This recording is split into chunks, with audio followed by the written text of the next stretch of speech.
Canal Vérité et Vie, votre chaîne YouTube qui vous conduit dans la vérité. Selon qu'il est écrit, vous connaîtrez la vérité et la vérité vous affranchira. Aujourd'hui, je vous propose un thème assez intéressant. Dieu ferma la porte.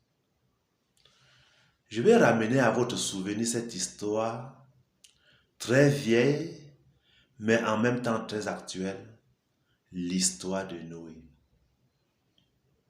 Je ne sais pas si vous y croyez. Je ne sais pas si vous croyez à l'histoire de Noé, l'histoire du déluge. Personnellement, j'y crois parce que la parole de Dieu, la Bible, nous en parle. En plus, divers peuples d'Asie et même d'Amérique font mention d'un lointain souvenir du déluge. Les contemporains de Noé étaient profondément éloignés de Dieu. Ils s'étaient profondément détournés de Dieu. Voici ce que nous lisons dans le livre de Genèse. L'Éternel Dieu vit que la méchanceté des hommes était grande sur la terre et que toutes les pensées de leur cœur se portaient chaque jour uniquement vers le mal. L'Éternel se repentit d'avoir fait l'homme sur la terre et il fut affligé en son cœur. Et l'Éternel dit, j'exterminerai de la face de la terre l'homme que j'ai créé, depuis l'homme jusqu'au bétail, aux reptiles et aux oiseaux du ciel, car je me repens de les avoir faits. Tel qu'on vient de lire, les hommes de l'époque s'étaient profondément détournés de Dieu.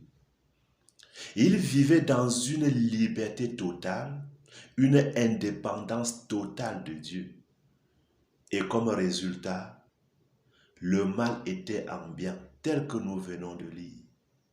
Leur cœur se portait chaque jour uniquement vers le mal. Mais il a noté qu'au milieu de cette perversion généralisée, quelqu'un a pu faire la différence. Il est clairement dit de Noé. Il trouva grâce devant Dieu. Ça c'est 1. 2. Il était intègre et juste. Et 3. Il marchait avec Dieu. Quelle magnifique expression. En d'autres termes, Noé vivait en communion parfaite avec Dieu. Il l'aimait, il se soumettait à sa volonté, sans se laisser emporter ni à droite ni à gauche, sans se détourner, sans être séduit par le mal ambiant. Il ne s'est pas laissé influencer par ceux qui l'entouraient, par l'agissement de ceux qui l'entouraient. Ah, il est beau de remarquer que de tout temps, hier comme aujourd'hui, Dieu se révèle toujours à ceux qui s'attachent à lui pour le servir d'un cœur sincère. D'un cœur sincère. C'est vrai hier, à l'époque de Noé, c'est vrai aujourd'hui. Alors, Dieu a annoncé à Noé qu'il allait détruire la terre. Nous ne savons pas quel pouvait être l'état du cœur de Noé lorsqu'il découvre ce qui va arriver au monde. Mais une chose nous émeut. Noé a tout bonnement obéi. Il ne pose pas de questions.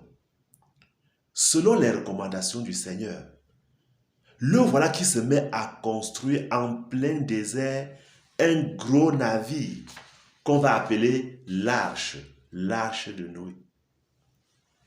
Imaginez 4 hommes, Noé et ses enfants bien sûr. Les voilà qui abattent des arbres, assemblent le bois et se mettent à construire un curieux bâtiment en plein désert. Un long bâtiment de 150 mètres de long, 25 mètres de large et 15 mètres de hauteur. Imaginez pareille chose. Représentez-vous l'étonnement de ses voisins. même des passants. Représentez-vous l'étonnement des habitants de la localité. Ils les ont sûrement taxés de fous et de paresseux. Ils ont sûrement posé de multiples questions à Noé. Mais cher ami, qu'est-ce qui t'arrive? Mais qu'est-ce qui t'arrive? Tu es hors de sens. Tu ne comprends rien. Vous pouvez en être sûr.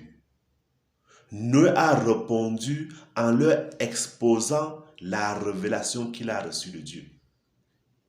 Il a clairement dit, le jugement de Dieu va bientôt s'abattre sur la terre à cause de vos péchés, de votre perversion, de votre égarement. Moi, j'obéis aux ordres précis du Seigneur. Connaissant cette réalité, Noé ne s'est pas tu. L'apôtre Pierre va le reconnaître comme le prédicateur de justice. Autrement dit, Noé a dû crier de toutes ses forces pour amener ses contemporains à éviter le jugement à venir par une vraie repentance. Assurément, au fur et à mesure que Noé s'explique et les appelle à la repentance, assurément, ceci n'a fait qu'augmenter le flux de leur moquerie et de leur raillerie. Et si c'était en ce jour, des gens voyageraient des quatre coins de la terre pour voir un homme hors de sens. Si c'était aujourd'hui, on aurait fait des excursions pour constater jusqu'où peut conduire la démence d'un homme. Des pages des journaux auraient été remplies de cette une pour commenter jour après jour l'état d'avancement des travaux de quatre hommes hors de sens. J'en suis sûr, les psychiatres, les psychologues auront trouvé des raisons aux agissements de Noé et de ses fils. Ils parleraient d'un phénomène de refoulement. Ils auraient proposé aux services sociaux et même au gouvernement une piste de solution pour éviter des cas futurs. J'en suis sûr. On a taxé Noé et ses enfants de personnes pessimistes, des gens qui ont perdu le goût de vivre. Les savants ont sûrement expliqué que le monde n'a jamais connu de déluge et que cela n'arriverait jamais. Et pour les religieux, on aurait taxé Noé d'extrémiste et de fanatique. Il se croit meilleur que les autres. Il se croit plus bon que les autres. À un moment où chaque chemin mène à Rome, où chacun a sa religion, il se bat par ses moyens pour atteindre son Dieu. J'en suis sûr, Noé a été taxé d'orgueilleux. D'orgueilleux, parce qu'il prêche un message de condamnation, un message hors commun. C'est la même chose aujourd'hui. J'en suis sûr, ses amis les plus intimes les ont abordés pour dire non, ne nous souille pas. Ne nous mets pas dans cet état de choses. Tu es quand même un homme qui a été avec nous il y a très longtemps. Ne sois pas rigoriste. Et pour d'autres, un peu malins ceux-là, ils ont sûrement bricolé de petites embarcations, des embarcations de fortune pour échapper au déluge de Noé, au cas où cela arriverait, comme on ne sait jamais. Mais il est écrit, malgré les railleries, malgré les moqueries, Noé a continué son ouvrage. Il a continué, les regards fixés sur celui qu'il a mis au travail. Il est allé jusqu'à l'achèvement de l'âge. Et sur la recommandation de Dieu lui-même, Noé et sa famille sont entrés dans l'arche et avec eux, un couple de tous les animaux de l'époque. Et puis soudain, Dieu lui-même ferma la porte sur eux. Dieu lui-même ferma la porte sur eux. Quelle ne fut pas la surprise de tous? Et soudainement, la pluie tomba, de plus en plus violente, et les eaux montèrent et montèrent à soulever l'arche au moment où les incrédules, se sentant pris au piège, se sont pressés à la porte de l'arche, suppliant Noé d'ouvrir. Mais ils ne pouvaient rien. Dieu lui-même a fermé la porte sur eux. Représentez-vous tous ces appels désespérés des contemporains de Noé. À cause de la force de la tempête, Noé n'a même pas entendu. Et qu'aurait-il pu faire s'ils entendaient? Dieu lui-même ayant fermé la porte de l'arche, il était trop tard. N'oubliez pas, ces incrédules ont pendant des années, ils ont foulé aux pieds les appels incessants de Noé. Ils ont foulé aux pieds Noé et ses appels pour les amener à la repentance. Quel drame on assiste maintenant. Et pendant que maintenant, le déluge fait rage à l'extérieur, pendant que maintenant, les gens se sont battus pour nager à longueur de jour et de nuit, pour échapper à la noyade. Voilà que Noé et ses enfants, ils sont en parfaite sécurité dans l'arche, chantant les louanges à l'Éternel des armées. Leur foi a fini par payer. Leur obéissance a fini par payer. Leur persévérance a fini par payer. Que je vous dise en ce jour, le déluge du temps de Noé, symbole du jugement de Dieu, peut en cacher un autre. Chers amis, cette histoire est très vieille, mais elle est aussi très actuelle. Nous vivons une époque semblable à celle de Noé. J'insiste là-dessus. Nous vivons une époque semblable à celle de Noé. Et le Seigneur Jésus nous l'a dit en d'autres termes.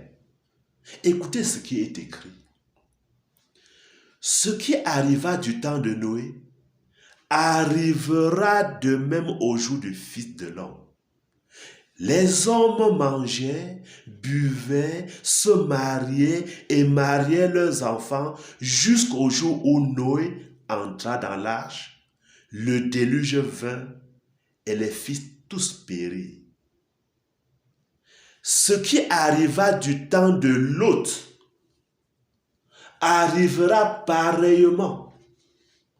Les hommes mangeaient, buvaient, achetaient, vendaient, plantaient, bâtissaient. Mais le jour où Lot sortit de Sodome, une pluie de feu et de soufre tomba du ciel et les fit tous périr. Il en sera de même le jour où le Fils de l'homme paraîtra. Autrement dit, chers amis, depuis des années, depuis de nombreuses années, vous avez écouté des sermons et des messages qui vous appellent à la repentance, qui vous appellent à fuir le péché, à fuir la colère de Dieu qui est imminente. C'est vrai, à l'époque de Noé, comme de nos jours. Les hommes s'éloignent de plus en plus de Dieu. De nos jours, comme à l'époque de Noé, les hommes vivent ouvertement dans le péché. Et la Bible décrit parfaitement l'état du cœur de l'homme d'aujourd'hui. Et c'est pire qu'à l'époque de Noé. Que je vous donne ce passage de Romains chapitre 1, verset 18 jusqu'à la fin. Et cela décrit parfaitement l'état spirituel de l'homme d'aujourd'hui. Écoutez, la colère de Dieu se révèle du ciel contre toute impiété et toute injustice des hommes qui retiennent injustement la vérité captive. Car ce qu'on peut connaître de Dieu est manifeste pour eux, Dieu le leur ayant fait connaître. En effet, les perfections invisibles de Dieu, Sa puissance éternelle et sa divinité se voient comme à l'œil nu depuis la création du monde, quand on les considère dans ses ouvrages. Ils sont donc inexcusables. Puisqu'ayant connu Dieu, ils ne l'ont point glorifié comme Dieu et ne lui ont point rendu grâce, mais ils se sont détournés de Dieu. Ils se sont égarés dans leurs pensées et leur cœur sans intelligence a été plongé dans les ténèbres. Se vantant d'être sages, ils sont devenus fous. Et ils ont changé la gloire du Dieu incorruptible en image représentant l'homme corruptible, des oiseaux, des quadrupèdes et des reptiles. C'est pourquoi Dieu les a livrés à l'impureté selon la convoitise de leur cœur, en sorte qu'ils déshonorent eux-mêmes leur propre corps. Eux qui ont changé la vérité de Dieu en mensonge et qui ont adoré et servi la créature au lieu du Créateur qui est béni éternellement. Amen. C'est pourquoi Dieu les a livrés à des passions infâmes, car leurs femmes ont changé l'usage naturel en celui qui est contre nature. Et de même les hommes, abandonnant l'usage naturel de la femme, se sont enflammés dans leur désir les uns pour les autres, commettant homme avec homme des choses infâmes et recevant en eux-mêmes le salaire que méritait leur égarement. Comme ils ne se sont pas souciés de connaître Dieu, Dieu les a livrés à leur sens réprouvé pour commettre des choses indignes, étant remplis de toute espèce d'injustice, de méchanceté, de cupidité, de malice, pleins d'envie, de meurtre, de querelles, de ruses, de malignité, rapporteurs, médisants, impies, arrogants, hautains, ingénieux au mal, rebelles à leurs parents, dépourvus d'intelligence, de loyauté, d'affection naturelle, de miséricorde. Et bien qu'ils connaissent le jugement de Dieu, déclarant dignes de mort ceux qui commettent de telles choses, non seulement ils les font, mais ils approuvent ceux qui les font. Chers amis, voilà une parfaite description de la société d'aujourd'hui. Voilà, bibliquement dit, une parfaite description de l'état spirituel de l'homme d'aujourd'hui. Soyons d'accord pour dire que c'est pire qu'à l'époque de Noé. C'est grave qu'à l'époque de Noé. C'est pour cette raison que la colère de Dieu va s'abattre dans ce monde bientôt. À l'époque de Noé, c'est arrivé. À l'époque de Lot, la société était autant pire que celle d'aujourd'hui. Et la colère de Dieu s'est abattue. Et notre message consiste à dire, parce que nous vivons des temps analogues à ceux de Noé et à ceux de Lot, des choses graves sont sur le point d'arriver dans ce monde. Curieusement, les messages de repentance appelant les hommes à quitter les choses mauvaises, à revenir à Dieu, les hommes les prennent pour des inepties. Ah, nous le disons avec regret et avec larmes. Les raisonneurs disent que Dieu qui est bon ne peut pas punir l'humanité par le feu et par l'enfer. Ah non, détrompez-vous, chers amis. Le jugement de Dieu est sur le point de se fondre sur cette terre et même au-delà de cette terre, car après la mort vient le jugement. Que je vous dise, chaque être humain va comparaître devant Dieu bientôt. Il va rendre compte de sa vie. Et tous ceux qui n'auront pas confessé leur péché à Jésus-Christ seront jetés dans les tourments éternels.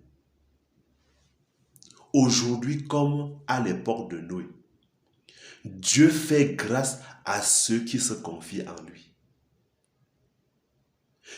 Je vous le dis, une possibilité de salut vous est offerte. Même par ce message, même par cette vidéo, une possibilité de salut vous est offerte, chers amis. Que je vous dise, vous n'avez pas besoin de construire une arche. Vous n'avez pas besoin de vous battre vous-même pour faire votre salut. La bonne nouvelle, c'est que Jésus-Christ a tout accompli sur la croix du calvaire. À la croix du calvaire, il y a souffert pour expier vos péchés. Et aujourd'hui, par ma voix, il vous appelle à entrer par la foi dans l'arche de la grâce, par l'œuvre de la croix. Je vous le dis maintenant, vous pouvez supplier Dieu de pardonner vos fautes, de vous recevoir dans le nom précieux de Jésus-Christ. Vous pouvez supplier le Seigneur afin que vos souillures, les souillures de votre âme, soient lavées par le sang de Jésus. Et dès lors que vous l'aurez fait, vous pouvez être sûr que vous êtes à l'abri de la colère à venir. Car je vous le dis, plusieurs passages de la Bible annoncent clairement que bientôt l'Église sera enlevée. Et dès lors que l'Église sera enlevée, ce monde va passer par des moments les plus farouches, les plus catastrophiques. Et ce que le monde n'a jamais vu, ceux qui auront raté l'enlèvement vont voir.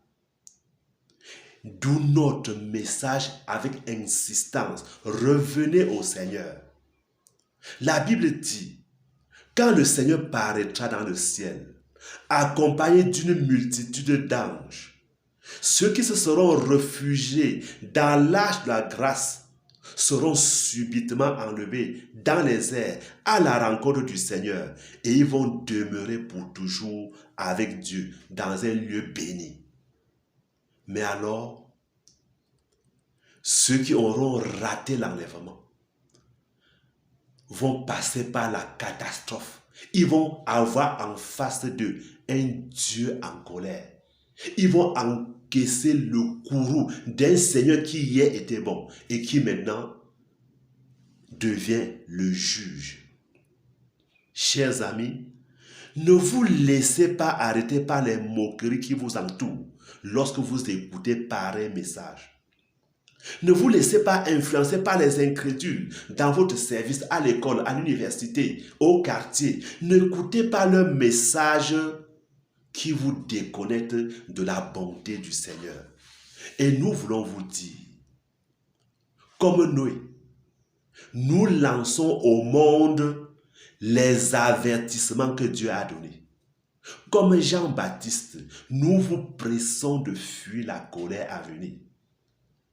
Pierre l'a même dit à la Pentecôte, sauvez-vous de cette génération perverse. Si vous ne le faites pas, vous allez vous mordre les doigts demain, quand vous serez en face d'un Dieu en colère, quand la grâce sera passée, quand le jour du salut sera passé. Et je veux me joindre à l'apôtre Paul aux Hébreux pour dire, aujourd'hui, si vous entendez sa voix, n'endurcissez pas votre cœur. Je vous en prie, ne vous fiez pas à votre religion, elle ne vous sauvera pas. Je vous en prie, ne vous fiez pas à vos bonnes œuvres, à votre sens d'honnêteté. Ça ne peut pas vous sauver. Le seul abri contre la colère de Dieu à venir, c'est le salut dans le nom de Jésus-Christ, mort à la croix pour toi. S'il te plaît, n'écoute pas ces discours qui prêchent le Dieu de grâce et le Dieu de bonté seulement. Ah, je te conseille en ce jour de revenir à Dieu par une véritable repentance. Ne te laisse pas berner par des discours philosophiques d'un autre genre. J'insiste, Jésus revient pour enlever son Église. Et d'un côté, de l'autre, il revient pour exercer sur la terre ses jugements sur les rebelles et sur les incrédules. Alors la question se pose, où es-tu? Tu es dans l'arche ou tu es hors de l'arche? L'arche d'aujourd'hui, c'est se cacher dans le nom de Jésus-Christ, par l'œuvre qu'il a accomplie à la croix du Calvaire pour ton salut. J'insiste, Dieu veut te sauver. Comme il a fait à l'époque de Noé, il veut te sauver aujourd'hui. Il ne veut pas que tu rencontres sa colère. Il ne veut pas que tu entres dans ce temps de jugement. Non. Et pour que cela ne soit pas ton partage, je t'invite à la vraie repentance. Qu'est-ce que la vraie repentance? 1. Poussé par le Saint-Esprit, tu dois reconnaître et prendre conscience que tu es pécheur. Selon qu'il est écrit, tous ont péché et sont privés de la gloire de Dieu. 2. Poussé par le Saint-Esprit, tu dois confesser tes péchés à Jésus-Christ et lui demander pardon. D'ailleurs, il est écrit, si tu dis que tu n'as pas de péché, tu fais de Dieu un menteur et la vérité n'est pas en toi. Mais si tu confesses tes péchés, Jésus-Christ est juste, il est fidèle pour te pardonner et pour te laver de toute iniquité. C'est à cela que je t'invite en ce moment. 3. Poussé par le Saint-Esprit, tu dois abandonner résolument le mal et toute forme de péché. Il est écrit, celui qui cache ses transgressions ne prospère pas, mais celui qui les avoue et les délaisse obtient miséricorde. 4. Reviens au Seigneur de tout ton cœur. Poussé par le Saint-Esprit, tu dois être animé d'une volonté profonde d'être désormais une nouvelle personne et de ne plus retomber dans le mal. Cela s'appelle la conversion, le retour à Dieu. Je t'invite à le faire en ce jour. Et 5. Garde cette attitude de repentance. Persévère dans cette attitude. Si tu l'as fait, si tu le fais, la Bible dit que tu es né de nouveau, que tu t'es repenti et que tu deviens un enfant de Dieu. Et en pareil cas, tu es à l'abri de la colère de Dieu qui arrive bientôt dans ce monde. Car, que je te le dise, l'époque de Noé, nous la vivons déjà. Et notre époque est pire que celle de Noé, que celle de Lot. Et chaque fois que le monde a atteint le niveau que nous venons de décrire dans le texte de Romains, le jugement est inévitable. La société est remplie de cupidité, d'amertume, de meurtre, de jalousie, de magie, de rejet de Dieu, de l'incrédulité. Chaque fois qu'on a atteint ce niveau, le jugement est inévitable et nous y sommes déjà. Je vous en supplie, fuyez la colère de Dieu. Et il est écrit, voici, je me tiens à la part de ton cœur et je frappe. C'est le Seigneur Jésus qui dit. Il dit, si tu le reçois, il va souper avec toi, toi avec lui, à l'abri de la catastrophe dans laquelle ce monde va entrer. Jésus dit, je suis la porte. Celui qui entre par moi sera sauvé. Dans le cas contraire, c'est le chaos total dans ce monde. C'est les 7 coupes de la colère de Dieu. C'est les 7 trompettes de la colère de Dieu. C'est les 7 sceaux de la colère de Dieu. Ce monde est assez mûr pour le jugement. Que je vous le dis. Le monde où nous vivons, ouvrez les yeux et vous verrez, ce monde est assez mûr pour un jugement. Mais nous vous en supplions, fuyez la colère à venir et soyez bénis dans le nom puissant de Jésus. Vous êtes à Canal Vérité et Vie, la chaîne qui vous conduit dans la vérité. Parce qu'il est écrit, vous connaîtrez la vérité et la vérité vous affranchira. Aimez, partagez, abonnez-vous, pour que le monde autour de vous soit sauvé de la catastrophe. Mais pendant que cela arrive, si tu es caché dans le sang de Jésus, tu seras à l'abri. Que le Seigneur vous bénisse. Et n'endurcissez pas votre cœur. C'est le jour du salut. Demain sera trop tard. Soyez bénis dans le nom de Jésus. Amen.